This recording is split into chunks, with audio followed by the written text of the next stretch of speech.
মুম্বাই থেকে কেকের অর্ডার আসলো। শোনো শোনো শোনো, আমার কেক এখন মুম্বাই পাড়ি দিচ্ছে।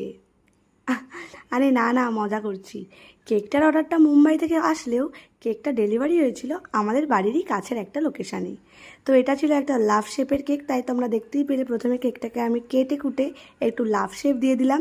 এক দিদি তার মায়ের জন্মদিনের জন্য আমাকে ফোন করে অর্ডারটা করেছিল। তো আমি জিজ্ঞেস করলাম দিদি লোকেশান। দিদি বললো আমি তো মুম্বাইয়ে থাকি, কিন্তু কেকটা যাবে তোমার লোকেশানের কাছাকাছি।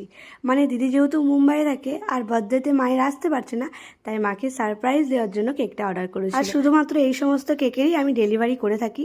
তার আগে তোমরা যারা আমায় চেনো না, আমি হলাম প্রিয়াঙ্কা। আমি বাকুলিয়া বাসায় থেকে একটা ছোট্ট হোম বেকারি চালাই। স্ক্রিনে দেওয়া নাম্বারে যে কোনো অনুষ্ঠানের জন্য তোমরা আমার থেকে কেক নিতে পারো। আমি এগলেস কেক বানাই। তো এই কেকটা ছিল 1 পাউন্ডের, ইনসাইড ছিল ভ্যানিলা ফ্লেভার। কিছু রেফারেন্স পিকচার চেয়েছিল, তো এই রকম কেকটা আমার এখন খুব ভালো লাগছে বানাতে, তাই আমি এরকমই একটা ডিজাইনের কেক দিদিকে পাঠিয়েছিলাম। তো দিদি এটাকেই চুজ করেছিল আর বলেছিল হ্যাঁ এমনই করে দিও। তো দেখো আমি কেকটা ঠিক তেমনই বানিয়ে দেওয়ার চেষ্টা করছি। আর এখানে দেখো এই সুন্দর সুন্দর ছোট্ট ছোট্ট মিনি মিনি রোজগুলো দেওয়ার পর কেকটা জাস্ট অসাধারণ লাগছিল। ক্যামেরায় যতটা না ভালো লাগছে, তার থেকে সামনে থেকে জাস্ট ওয়াও, চোখ পুরো জুড়িয়ে যাচ্ছে। আরও সুন্দর লাগানোর জন্য আমি কিছু লিভও অ্যাড করে দিলাম। এটা দেওয়ার পর যেন কেকটা একদম অসাধারণ লাগছিল, মানে ওর সমস্ত রূপ ওর কমপ্লিট হয়ে গেল। মাঝখানটাতে মা লিখে দিয়েছিলাম আর একটা টপার দিয়ে দিয়েছিলাম। তো এই কেকটার দাম নিয়েছিলাম আমি 350 টাকা, যেহেতু ডেলিভারি করতে হয়েছিল তাই 50 টাকা বেশি নিয়েছিলাম। তো আজকের মতো কেমন লাগলো জানিও, বাই।